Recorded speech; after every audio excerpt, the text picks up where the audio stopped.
Ahista, ahista, ahista, ahista. Namaskaram, Sadhguru. I am in a relationship with a very bitter person who is not interested in spirituality. How can I handle my relationship without losing my way on the spiritual path? If your concern is your spiritual growth only, then if you have a demon for your partner, that's the best thing. But your partner, your husband, wife is not just about spiritual growth, you also want to have a pleasant life in the family. Then you have to choose someone whom you like, but any human being on the planet, there is something that you don't like about them, isn't it so? So you use that part of it for your spiritual growth, and the rest of it you enjoy. Just as life. So if your intention is to have a good family, then some rapport is needed between two people, otherwise it won't work.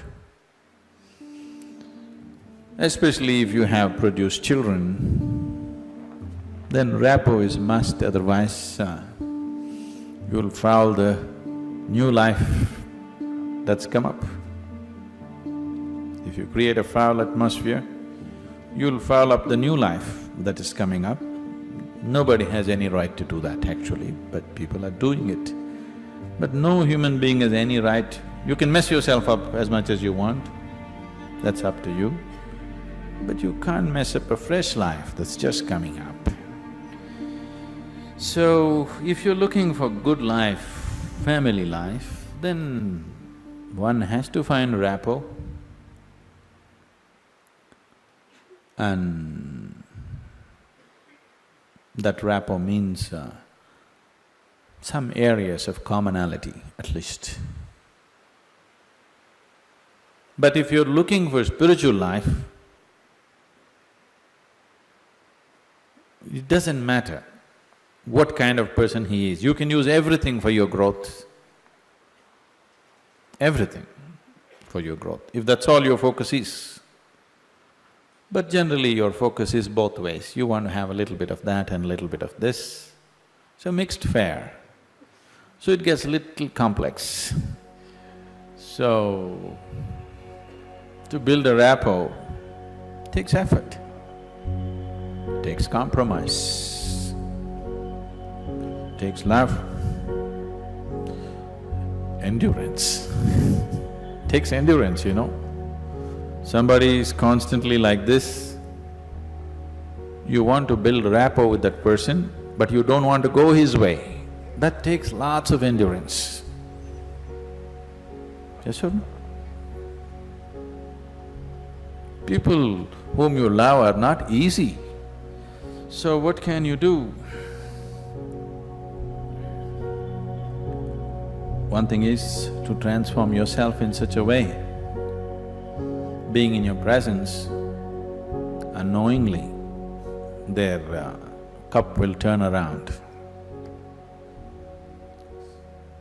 Just yesterday, you know, the other day I just went out in the rain, I went out and it started raining and I was carrying both my India phones because I was expecting some calls and I mean, one is India, one is Europe, one is America, 3 phones I had.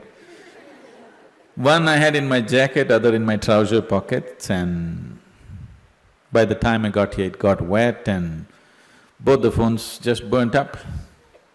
Then people around me were telling me, Sadhguru, why carry 2 phones? Now we can have 2 SIM cards in one phone.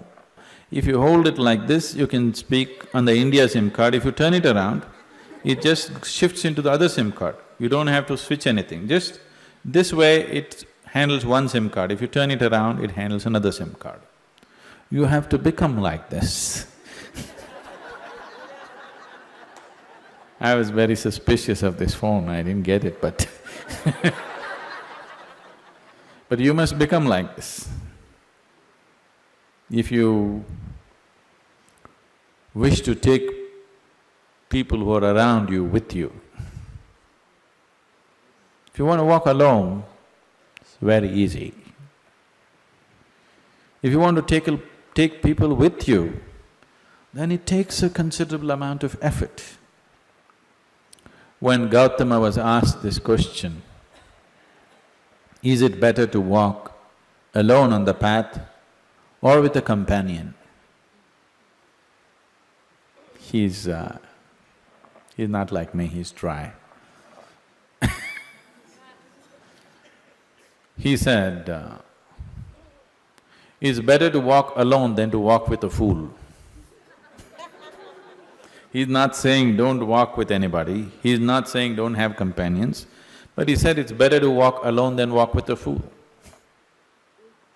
Because they can drain you, they can take such a lot of energy and time, and you don't know, they may be stronger than you and they may take you their way than you taking them your way.